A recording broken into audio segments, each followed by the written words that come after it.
leave. On the second that buzzer went, we were out of there. And I remember coming back on the bus at the night time thinking, no fucking way I'm living like that. I'm just not living life like on that. countdown. The last thing on earth that I want to do is fulfill this objective of getting a job here for life, right?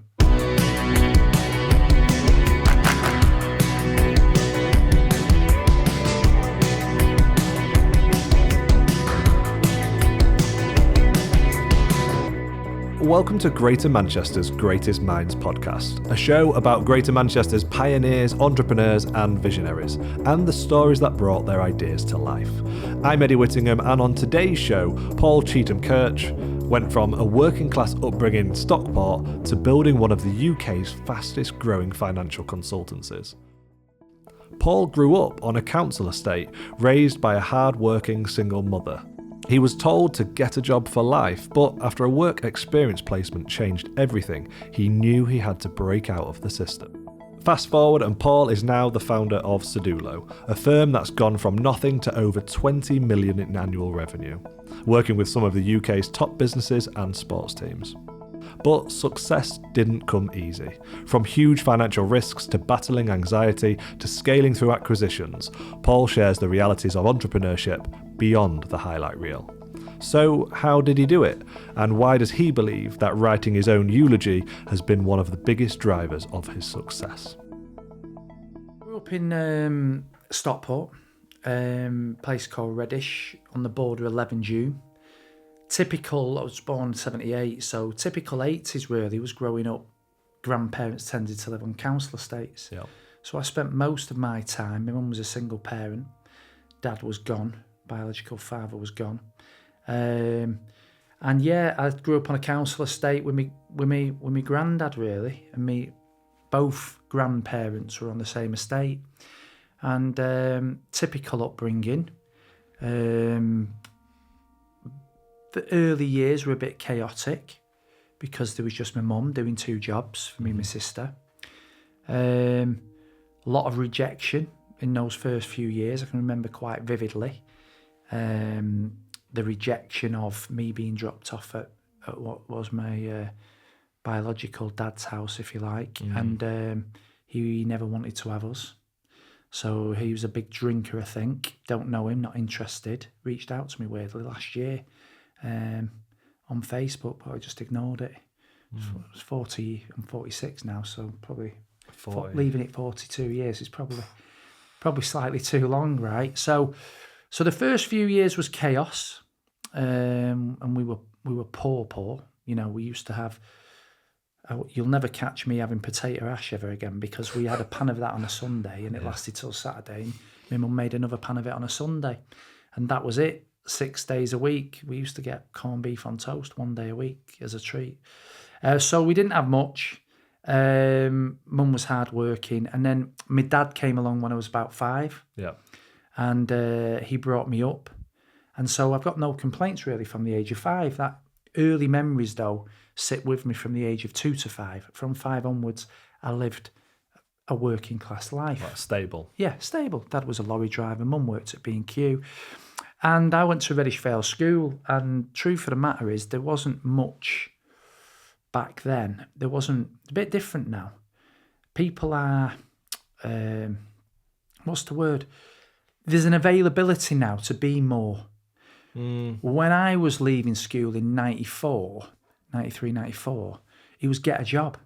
Just get a job. And better still, get a job for life.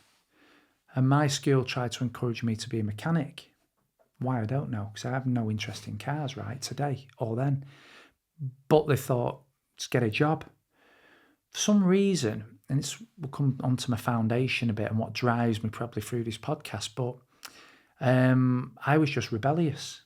Sport I was big at. I was captain of most of my teams, so I've been comfortable leading always.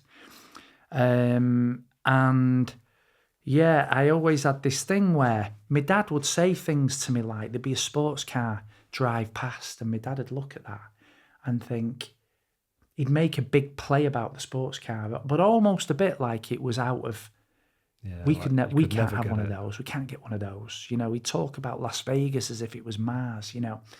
And I always remember thinking, well, I'll have that car if I want it.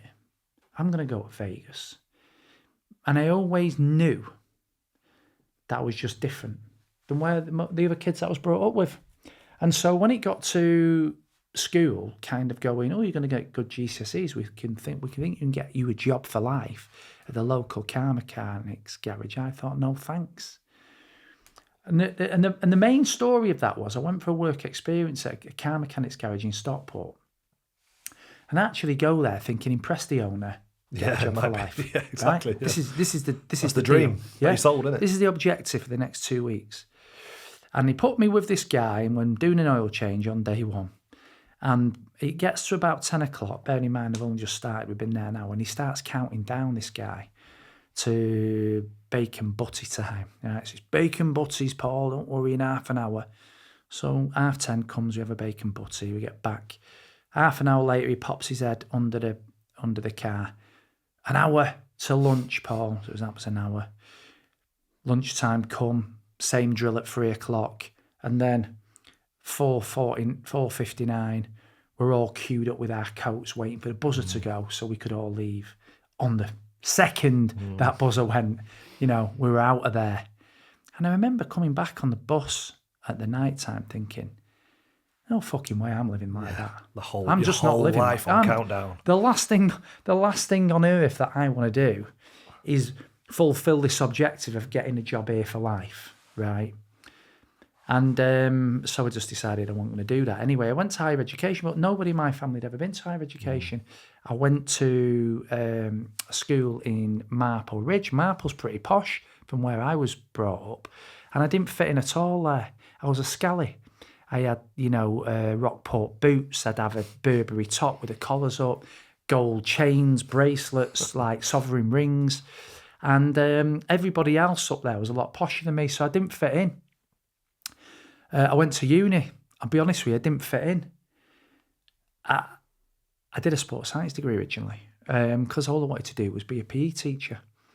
And I learned some more lessons because the first thing is then on the PE teacher was I was doing a PGCE in Sheffield, and they gave me this table of what I could earn as a teacher. And you started on, I can't remember the exact figures, but it was about 20 grand a year back then. And you get a £900 a year rise for the next 10 years. I thought, here we go again. Yeah, here we go again. That, yeah. I'm being put into a system here that's going to determine my future and where my potential lies, so I'm not doing it. And then I remember my grandma came to me, bless her, and she said, oh, you've got a degree, Paul. My first degree was sports science. You've got a degree, Paul, and I've spoken to the local butcher in Knowles Square in Reddish, and he needs a junior butcher. So I've told him about you, and he said, come for an interview. And I just remember thinking then, what are you on about? Grandma, what are you on about? Yeah. Right? She's trying to help, bless her. But that's the key. It's a very important point that I talk a lot about. Now, when I look back on it, I do think you've got to be careful who you listen to. I completely agree. And most of the time, you don't listen to anyone, if I'm honest, who hasn't walked in your shoes or done what you're trying to achieve. And that includes loved ones, because even then, they might want the best for you, but their best for you is their version of their best for you. And often they have been institutionalised and systemised. My grandma, obviously she's no longer with us, right? But she would have been born in the 1920s probably. So imagine the systemic institutionalisation she's got that she then tries to adopt, pass down to me. Unfortunately, I wasn't buying it, right? So I wasn't buying school.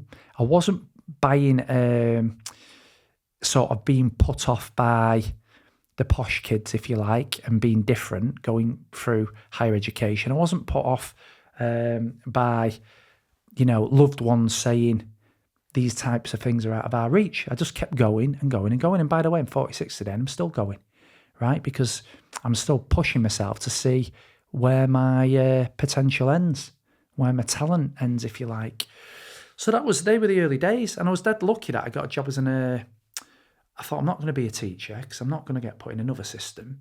I got a job as an accountant, but I didn't know what one was at the time. I was quite lucky because this guy that I went to work for as a trainee accountant became ultra successful. And I was therefore given like this baptism of fire of helping him on his journey. And then I realised that what I really enjoy and why I do it today is I just love being part of people's journeys. So that was the opening. That was the start. So interesting. Isn't it? I remember vividly, I'm from Scunthorpe, working class background, and I describe it as almost that happy family pack of cards. You could be a policeman, a butcher, a doctor, because they're all jobs for life that you do. But it's quite limiting at that age when you're not. I probably wasn't as headstrong as you. I was like, I went to the police. I was in the police for 9 years. Yeah. And I probably didn't have that sort of strength and character at that stage to go, fuck this. Let's do something else. Yeah. And it's interesting when you do start to break the shackles. Yeah. So obviously you've gone then, you've started as a trainee accountant. Mm-hmm. That sounds like it was a bit of a wild ride if he was uber successful. Like where, obviously, but there's a difference between being just, an accountant, for example, to then wanting to start your own thing. How did that change your working there? Well, I did 3 or 4 years for him and became an accountant, but I'd do a lot of ops work. I'd do a lot of, if there was a problem, he'd get me to solve it. Now, I was 21, 22, running a team of, at one point, probably 90 accountants. Wow. Right? And if you rewind 18 months earlier than that, I didn't even know what an accountant was. So I was learning on the job. But I'll tell you something. I learned in my industry, a lot of people, you were talking about a second ago, a lot of people, when they've got a few quid, they want their kids to be a better version of what you've just said. So instead of the examples you've just used, it becomes a lawyer, a doctor, or an accountant. Correct. Yeah. Right? So all mums and dads seem to want their kids, if they're going to sit in a system, to be in one of those jobs. And therefore what you find in accountancy is a lot of them don't want to be accountants, but they've been nudged into it. Law. Yeah, same as law. Right. Well, it's out into law after. Well, I wanted to earn fucking money, right? So I was outworking them beyond belief. And I started to look around and think, not only do I stand out here because I was still looking like a scally, right, in them days, even though I was in a suit, I stood out because I had a work ethic that was way beyond anybody else that was in there. It just was, and that's the way it is. So I started to think, hold on a minute, I'm pretty good at this ops stuff. He keeps getting me to solve all these problems because I'm probably a natural leader through sport. So I've got my kind of that part, but yeah, I just outworked everyone. So anyway, I did 4 years for him. He was majorly successful. And then I went to work for his audit firm at the time. Well, I just thought an accountant was that hands-on part of the journey, cash flows, getting involved, what's gone right, what's gone wrong, what can we change? Now we've changed it, what's the outcome? Loved it. Well, I went to work for an accountancy firm where they just go, you need to do this because if not, he'll get a fine. You need to do that because he's got to file that once a year. And it was demoralising because all of a sudden, I was no longer part of people's journeys. I was just ticking boxes and making sure they were compliant. Hated it. But I did 4 years because you can't always like what you're doing.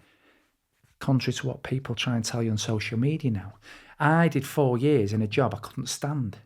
But I learned every single part of tax, personal tax, corporate tax, mergers and acquisitions, audit, compliance accounts. I just learned every single part of finance that I could get. I just used it as a grounding.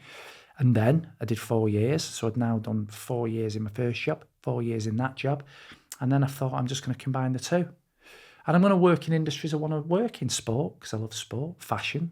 I like a bit of fashion, retail, e-commerce, technology. I just decided I was going to work in industries where I had a passion for them. So that was that. So I set the business up. And the second or third client come on board, SEO agency. This is in 2006. And only had 2 or 3 staff. And I went on a journey with them, with 2 brothers that owned it, and then sold that business for about 14.7 million, I think it was now, in about a year and a half. Wow. So all of a sudden then, I'm quite into marketing. So now I'm an accountant with a work ethic unlike other accountants, But now I've got kind of a bit more of a creative marketing side, which is very unusual for an accountant, right? Particularly unusual. Yeah. And then what happened is the business we sold it to, we sold the SEO agency. It was probably the first SEO agency in the UK. We sold it to a Swedish business. Then the recession hit 2009. And then the Swedish business called me and said, we bought 12 businesses last year, all over the world. The only one we really understand is the one we bought from you in the UK. So do you fancy a gig going around the world looking at all the others? Yes, I do. So I'm 28, 29 or something at the time. I'm like, yes, please. Might have been 30. And so that's what I did. So there was a listed company, listed digital agency, full service. So I was on the board of that for, I think, about 2 years on the NASDAQ in Stockholm, going all around the world. And we were one of Google's biggest customers. So I regularly flew to Google Ireland HQ, which was only small back then.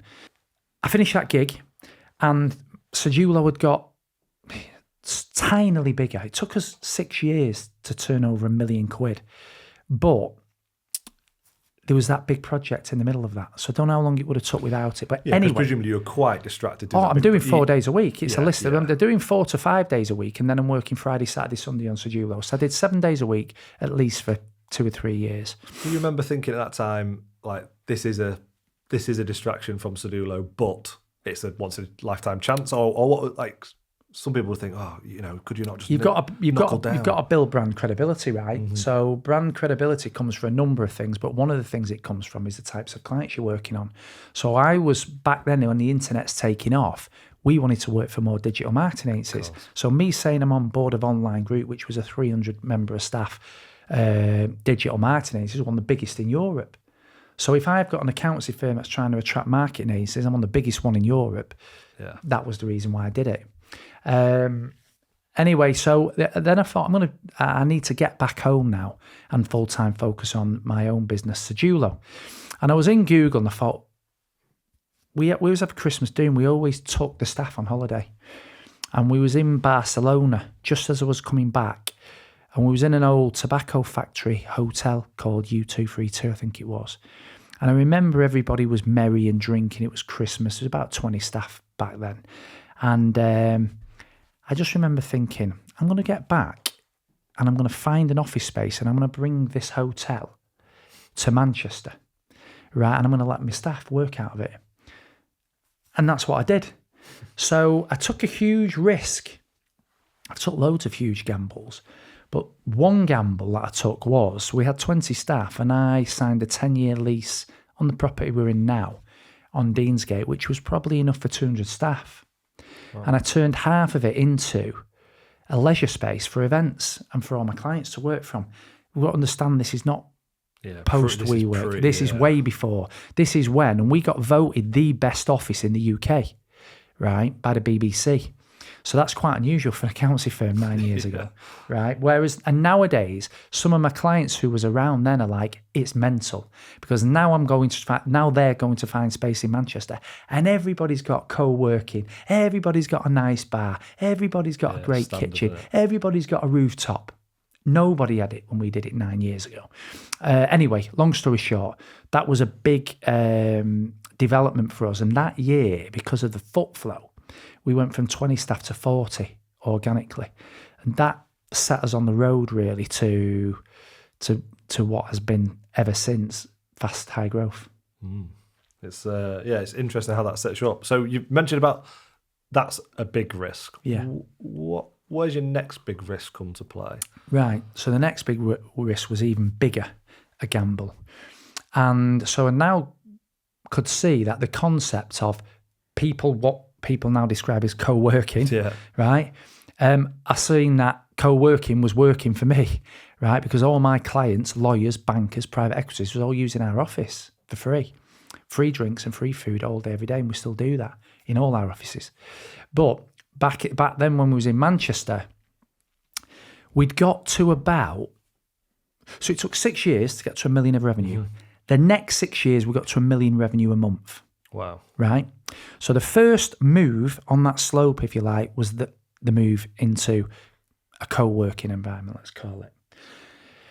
I think we got to 40 staff, so that would have been 2.5 million of revenue. And I looked around and thought, there's quite a lot of accountancy firms get to 2 million, they never get through it. I don't want to get stuck. Yeah, you don't want to hit I need ceiling. to move. I don't want to hit a ceiling. What do I do now? I thought, I've got to buy someone.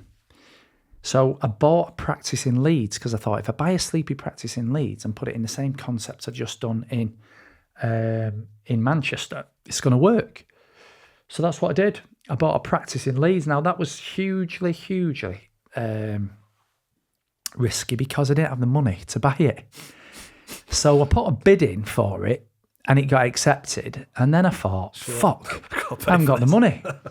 So I ended up doing a deal with them where they got paid on most of their consideration on an earn out over 3 years. But as a result of doing that, they got more than what I ordinarily would have paid for the business if it would have had outright cash. Sure. So that was the upside. The downside was I then had to pay a lump sum at the end of every year to them.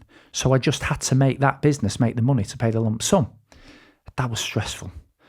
But somehow we got through and scraped through. And then so in that one, that was about almost a £2 million business. So I had a £2.5 million business in Manchester. And the day we signed the deal, I had a £4.5 million business in Manchester and Leeds. I didn't know I was going to pay for it yet, but that's what I had, right? So that was a second big move. And then to counterbalance that, I'd always rolled out different services. So we're a full service, I call us a full service agency. Yep. The only thing we don't do is insolvency. So I'd been growing them organic and Open London organically. And they were to combat the strategy of acquisition. So that was 2018. And then we opened London 2019. And then the whole COVID thing happened, which was a bit of it was actually fine for us from a profitability perspective, but it seriously upset our culture because we have leisure spaces because we like people to be in the office in leisure spaces, creating relationships at work. Of course. It's massive for us. So COVID come along and I'd identified Liverpool because I wanted to own the M62 corridor, if you like, from a professional advisory firm perspective. So again, I signed a 10-year lease in the middle of COVID on a place in Liverpool for 80 to 100 staff. Yeah. And I haven't got any staff. And everybody's working from home and I'm signing a 10-year lease. What was you thinking then? I could see a vision. So I could see what it was going to be. And I don't know if you've ever seen some of our office spaces, but our Liverpool space is like the Ivy. You know, it is one of the best bars in Liverpool. I don't even know what I spent on it now, but I bet I spent 100 grand on the Onyx worktop for the bar. You know, it's a proper bar. So then I bought another one in Liverpool, a company in Liverpool after I'd done that. And I got another 40 staff. So all of a sudden now, we're starting to stack up. And as I say, it took 6 years to get to the first mill. And then 6 years later, we was doing 1 mil a month. And that was largely through acquisitions, probably, was it? Or a bit of a mixture, hybrid as well? It's a hybrid. So if we were doing 12 mil, we would have bought 4 of it, and 8 of it would have been organic. And now it's 15 years in, so it's 3 years on from that, and now we're doing 2 million a month. So that's the kind of... What do you put that organic growth down to? Because that's like, obviously, that first 6 years is what it is, but then after that, that's pretty significant increases, isn't it? Like, what do you put that down to? We're different. We market a lot. We have a lot of events. We're loud. We have 10 divisions. So this is quite key, actually. If I only had what I set the business up as, I'm an accountant. If I only had an accountancy firm now of our 24 million, accountancy would be, give or take, 4 million of it. Yeah, so it'd be much, it's everything smaller. else. It's our banking team, it's our R&D team, it's our M&A team. So it was constantly finding leaders and empowering them to build something within something. Yeah, almost like they're almost their own entrepreneur in their own right, but you're just empowering them to do it. If I look at our wealth management team, we look after about 350 million nearly on the stock market. And I've contributed nothing to that. Nothing. You know, I might have done 1 or 2%, but John Fisher, that heads it, he's just come in, I've empowered him, he's used the tools, he's used our brand, and he's gone off and built his thing within a thing. And that's always been the philosophy. It's interesting as well because you put a big emphasis on your brand, and I think certainly in law and accounting, that's where a lot of people fall short. What do you think? What was it that made you know branding was going to be paramount to it? I don't actually know. I don't know. I didn't set it up Cheetham-Karcz like someone else. I set it up with a Latin name Sedulo, which was marked by care, persistent effort, which is a stamp that we put on everything. And I set it up with that name purposely because I wanted to be brand led. As a one-man band, two-man band, I thought I don't want this to be the typical Cheetham-Karcz scenario. So I always knew in my stomach I was going to build something relatively big, and I knew that I didn't want it named after me. I wanted to build a brand from day one, and that was just a natural, authentic decision. You know, it felt like the right thing to do, so that's what we did, and we've been doing that ever since. It's brand, really. How have you found it from obviously starting it by yourself to now? Because how many members of staff have you got now? 220, something like that. And how's that changed? Radically. It's really interesting because whenever I'm working with clients, the first sort of 10 staff, relatively easy to manage. You know everyone. Yeah, and you end up being quite close with them, don't you? Mates, my business got to a team of 10. That was the biggest it got, and we're all pretty close. And I can imagine after that it gets a little bit harder. They're all mates. Yeah. And I think that's probably up until about 20. Mm-hmm. And then you start thinking you don't know as much about employee number 22. Mm-hmm. So then you have to bring in systems. And then you bring in systems and it gets okay again because the systems will work for a while. Then you get to 50 and it all falls off again. Yeah. Then you have to look at things like in HR officers and people and culture managers, right? So you're able to probably bring them in about 50. So when you get to 40, you haven't got them and it's a mess. And the processes aren't good enough and you don't know them. Mm. So I feel like then you get past that and then it was all right until we got to 100. And then there's certain milestones that make it more tricky. But it's funny because I was chatting to the management team just yesterday and I said, our run rate at the moment is about 2 million a month, so 24 million. And I said, it's been a lot easier hitting 24 million than it was hitting 13 because it just comes in cycles. And when you think you've got it right, you think you've got it right forever, but it's not. It's just a part of the cycle that you've got it right. And there's going to become a point anytime soon when we get to 300 or 400, I'm not sure what it is, where it all goes to rat shit again. And you have to find the solution. Yeah. But that goes back to that problem solving part of it, doesn't it? That's presumably what you've always been good at. Yeah. Did you ever have a sort of like a mentor or anything like that, or have you always relied on your sort of own gut? I rely a lot on my own gut. I've always had people around me. So I've got a friend of mine who brought enterprise cars from the US to the UK, Gary. So I'll run stuff by him. Pete Cowgill, who's at JD, I'll run stuff by him. But it's few and far between. I'm pretty headstrong on the vision that we've got and where we're heading. So I'm pretty headstrong, to be honest with you. But I'll run stuff by them. And then there's other people that I will come on to this probably in a bit further down the line, but I'm more about high performance. Mm-hmm. And the best examples of high performance usually come from sport.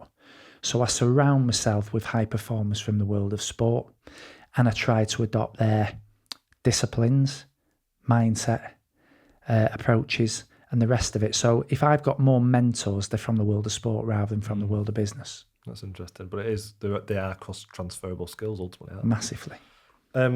Obviously, going from that sort of slightly traumatized background, maybe, shall we say, growing up, to where you are now, how's your personality changed as you've become more successful? Because that's always an interesting point. Yeah, I mean, first of all, I had huge anxiety attacks along the way. Did you? Yeah, so I used to have panic attacks, I don't know, 14, 15 years ago, 10 years ago, something like that. And so there was a point where, again, if you look at sport and you look at business, there's parallels, but there's things that we do differently. Mm-hmm. So the 5 a.m. club, weekend warriors, sleeping's cheating, poor diet, poor sleep, too much alcohol and socialising, trying to win clients. This kind of, you speak to sports people and what's most important about high performance is recovery. Mm-hmm. And yet in business, we don't really talk about recovery. So I'm burning the candles at both ends, and I'm a high performing individual by day, and I'm a highly functioning social being by night back then, because I'm trying to win clients. Sure. And it's a badge of honour to like get home at 3 and be in the office for 8 before everybody else. So that led to some quite, a period in my life that I wouldn't want to repeat, like a year of just panic attacks.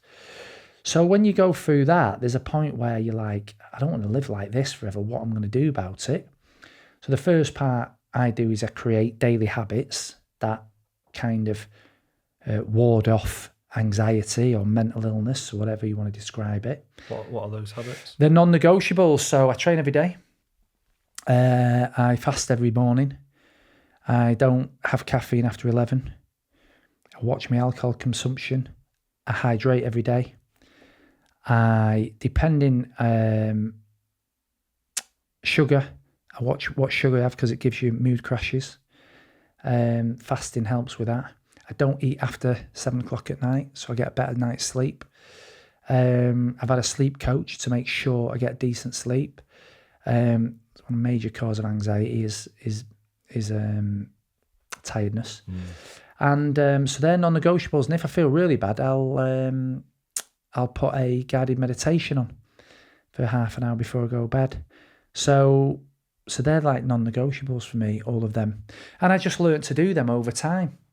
And then I became able to have the same thoughts, have the same pressure, but be more physically ready for it. So I do that. And then they're the basics. And then beyond that, as I say, it's surrounding myself with people who are elite performers, to see what else I can get from them, That's how I've coped with it. So that's how it's been. I think anxiety is like, and Tyson Fury talks about in his book, it's a bit like being, I'll just say it, I think it's a bit like being an alcoholic, that they talk about being an alcoholic where they go, you're always liable or susceptible to being an alcoholic. I think when you've got an anxious demeanour or personality, whilst you can do what I do to control it, it's always there. And I think you're always susceptible to it. So live a lifestyle that tries to ward it off or allow you to.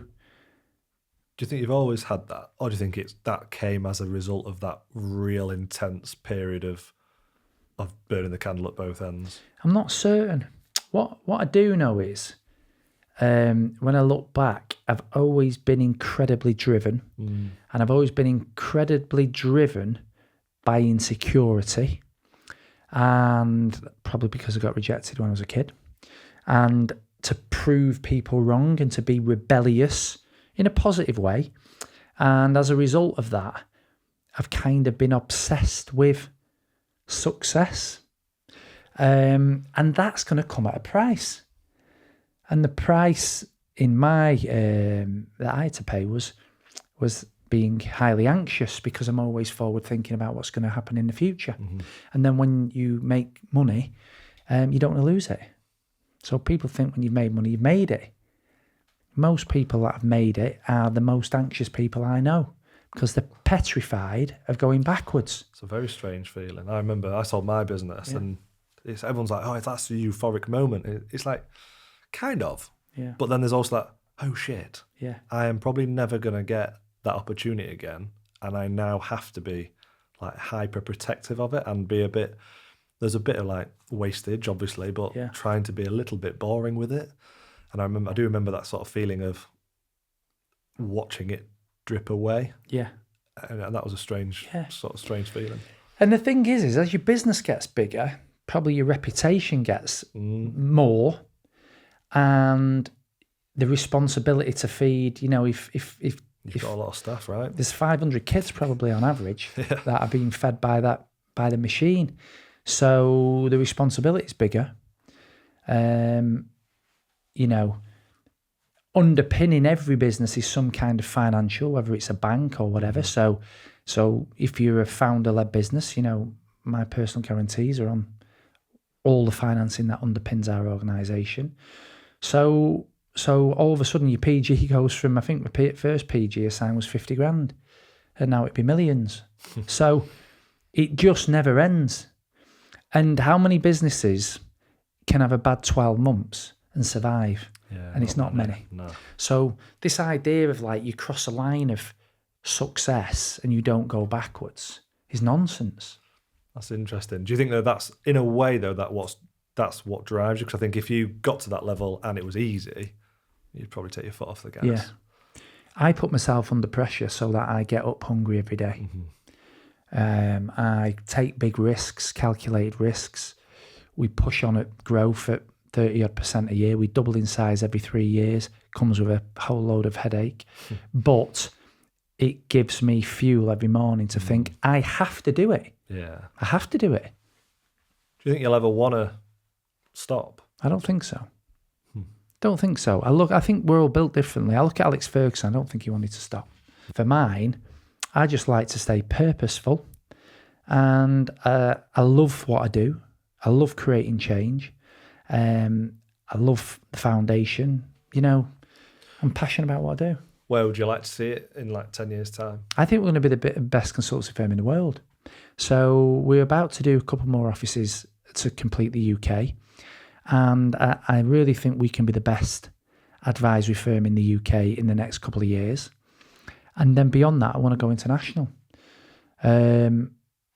So I can see it being the best advisory consultancy firm in the world where all the cool brands want to go.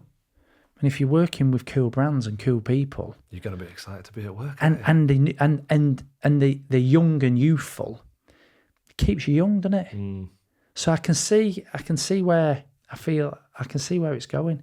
And you look at people like Warren Buffett. I think he's 80 odd now, and he's in the office every day. I bet if he stopped. I was about to say that. How often do you see that? People who do decide to retire, and it's the end a lot of the time. It is. So that's where I see it. I see real opportunity. I see us having a huge foundation. We set that up in last year, and in the first 15 months of that, we've raised over £500,000. Amazing. Tell me about that then. Tell me more about the foundation. Yeah, so I've got a beam up on it about kids' lack of opportunity, the system to some degree, and particularly so kids who are disadvantaged, and that can be because you're from a council estate, it could be because you're of different colour, race, it could be neurodiversity, whatever it is. There's a lot of challenged kids, and the system's not made to help them. So I've always felt a need to give back, probably because of where I come from, and throughout the years, that's got more of a it burns more inside me than less. We've always done stuff. So we always used to buy kids' toys for kids in care. And we started, I think, 14 toys on year one. Last year we did 17,000 bespoke toys to 1,400 kids. So that's quite a big activation.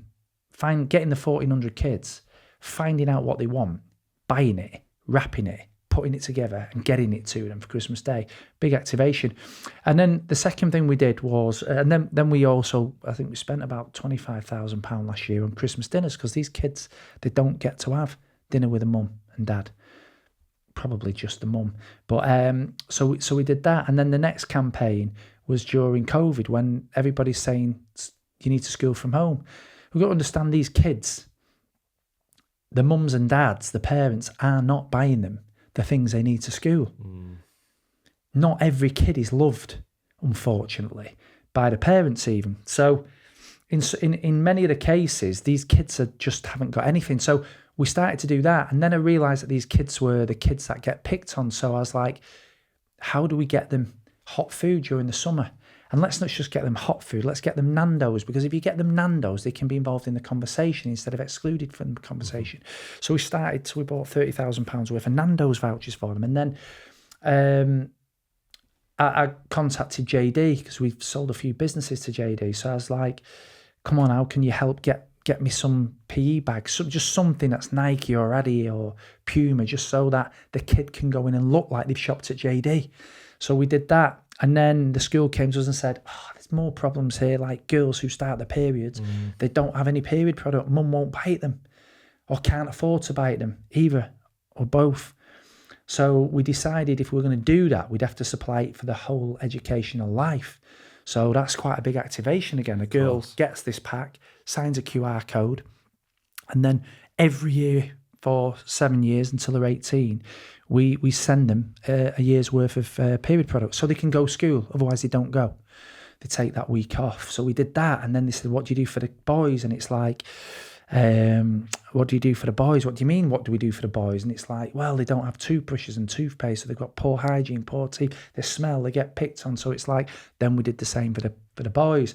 And it just never stopped. So now I'm in the process of opening, and we haven't done this yet, but so I'm in the process of looking at opening business schools, our own business colleges, 16 to 18, in all the cities we operate in. We're in five major cities at the moment.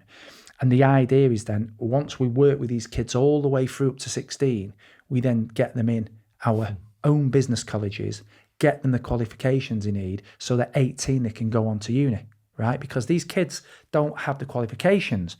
Doesn't mean they haven't got the potential, exactly, right? But they don't come from a stable home, so they just not got the ability to reach that potential. So if we can scholar them through 16 to 18, get them into university or get them into jobs and break the poverty cycle, that's the objective of the foundation and the organisation. Thousands, can't it? You know, if you think about that ongoing impact it can have, it's that ripple effect, isn't it? There you go. So, as I say, we do a colour ball every year. We raise $250,000 usually on that night. Our clients usually back us because we are a community brand. People see what we do. It's not corporate social responsibility. I hate this idea of ESG and CSR and all this stuff. It's just doing the right thing. And so, as you probably tell, I'm passionate about it. And I think, you know, it's also, truthfully, there's a selfishness to it. There's a great feeling helping kids. It's great to have a purpose that's infinite, because we know we're never going to be able to help as many kids as we want. There's always more. So there is an element of selfishness, if you like, about it, but the team building. It's another driver, though, isn't it? Yeah. It's not. I won't call it selfishness. It's a purpose. It's a driver, isn't it? Yeah. So that's the foundation. So they're the big things. I think the foundation is going to be huge. You could be as busy doing that, couldn't you? Yeah, it's going to be huge. So and then there's that, and then we have the Be the Standard Club we were just chatting about earlier. I did 100 podcasts because I wanted to learn off people. I like people's stories. I like to take stuff. I like to listen to what other people have done and what they've been through, what they've overcome, how they've overcome it, how they've built resilience, perseverance, all the things you need to succeed, or even just to survive it in some cases. So I did 100 podcasts, fully enjoyed them, hard work doing them. You've got to have, as you'll know, real commitment to doing them. And then I kind of superseded that with, I wrote a book, 2018. So I wrote a book when I was 40 because I kind of wanted to write a book when I was still in the struggle.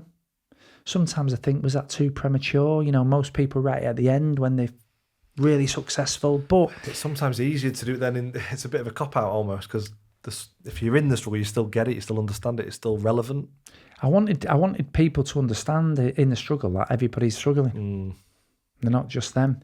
So I wrote that, and that was quite therapeutic actually. But I enjoyed writing it, and then I did the podcast around it, and then I set up a leadership club then to help people. So as we talked about anxiety and stuff earlier, really what you've got to do is work on yourself. Most people don't want to do. They don't want to admit they're insecure. I don't care. I don't mind. I'm less insecure now. I've realised and admitted to myself I'm insecure. I'm no longer as insecure, right? So I don't like rejection. I've got an ego. What else? You know, I'm honest with myself. And if you're honest with yourself, and a lot of people aren't, I wish you were, you can start to work on the things that aren't that right, that you wish could be improved upon, that you wish could be better. And so through my journey of anxiety and doing that, I got to work with Kevin Sinfield quite a bit.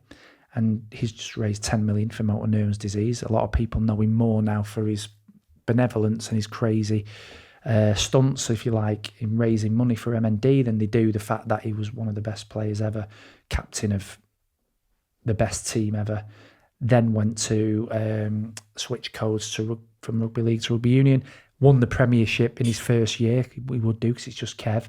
And now he's England coach.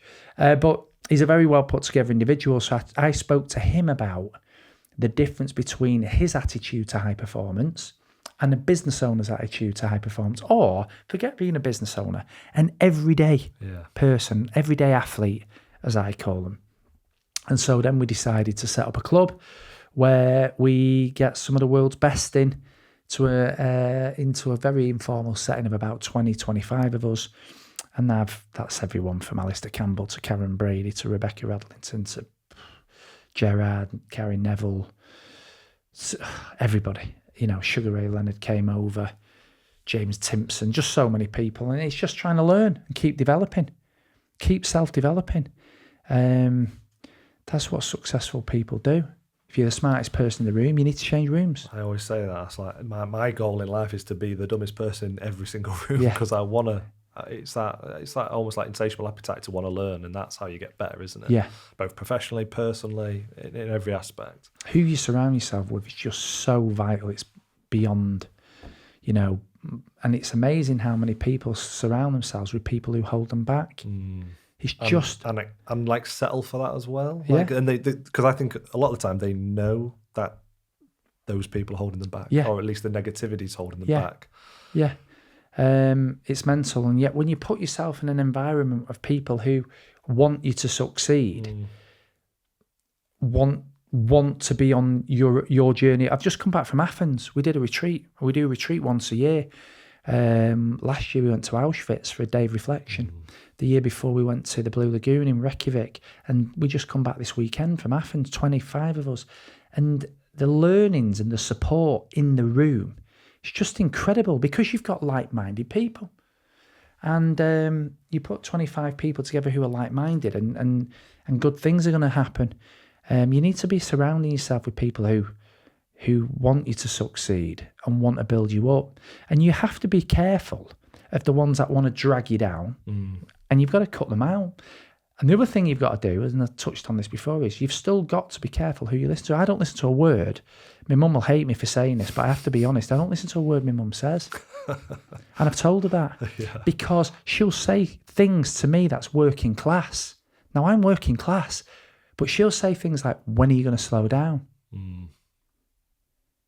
When are you going to slow down? I was once with her on a train I always go for dinner with my mum if I can once a year, and it's on a train like one of those Orient Express type trains, and we go for dinner, and she said, when are you going to start living?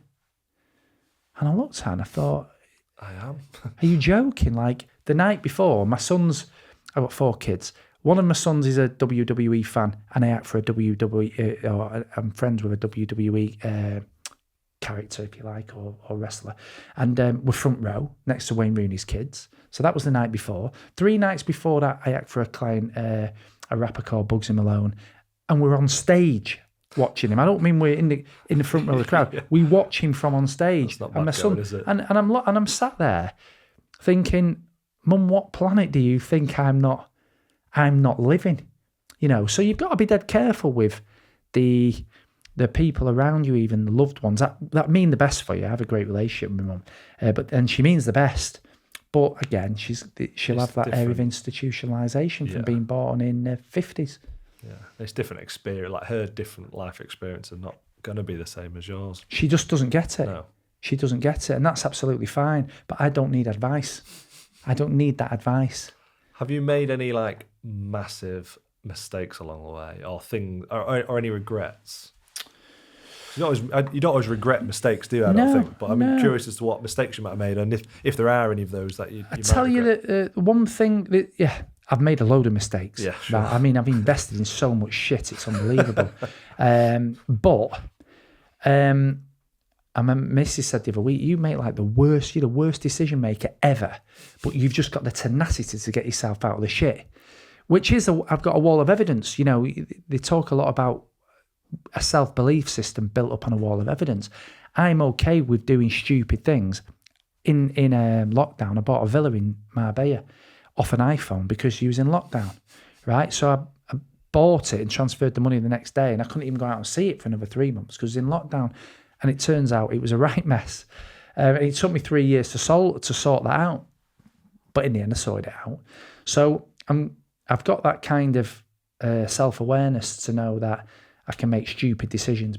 But 9 times out of 10, I've got the tenacity and the ethic of work to work it out. Yeah. So I've made millions of mistakes.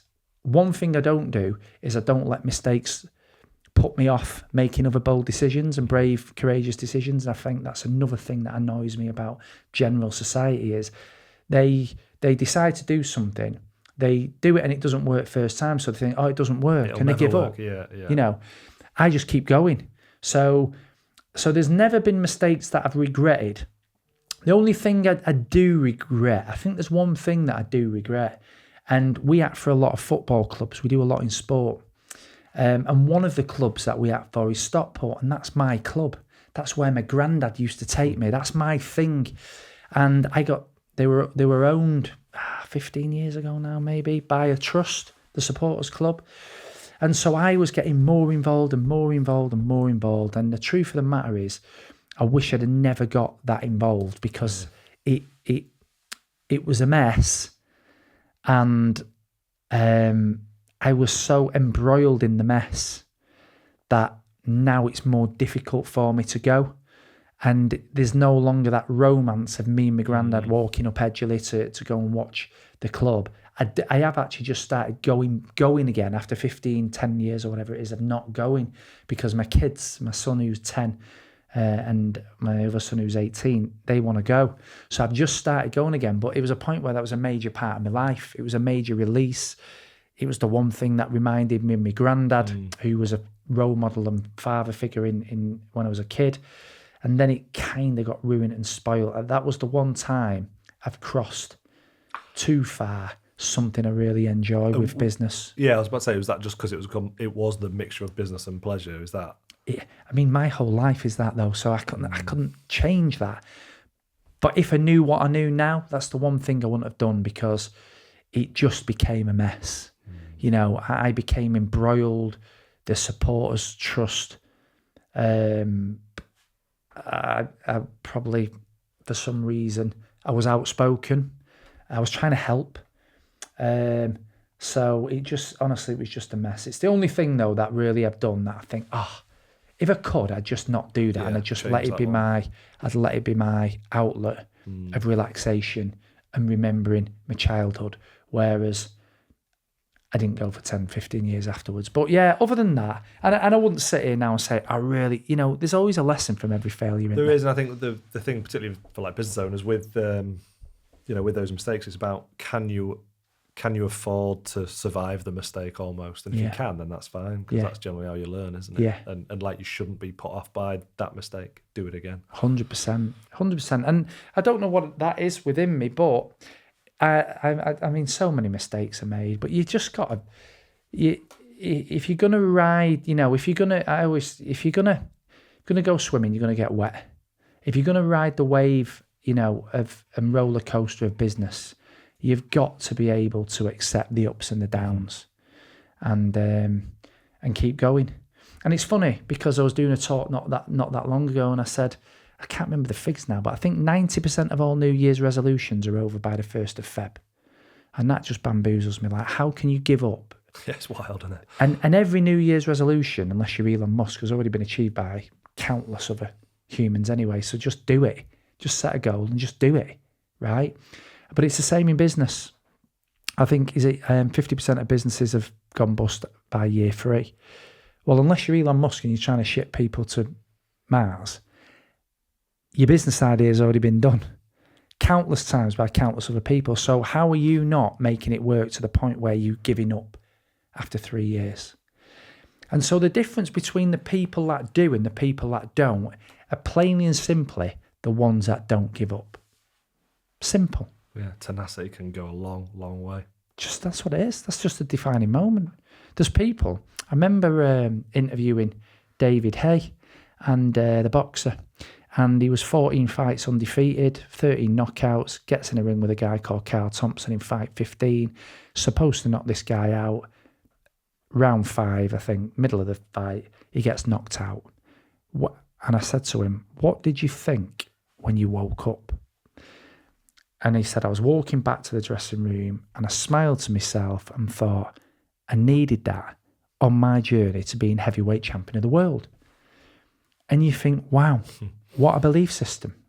Because I could tell you, because I'm a boxing enthusiast, countless people who, unless you are an enthusiast, you will never have heard of. Because in their 14-4-15 fight, they got that same event happen to them, and it knocked their belief system and their confidence. Them gone. They were done. So the same things happen to all people, but it's how you deal with them. And the ones that succeed are the ones that take them on the chin and keep going. And what do you want your legacy to be?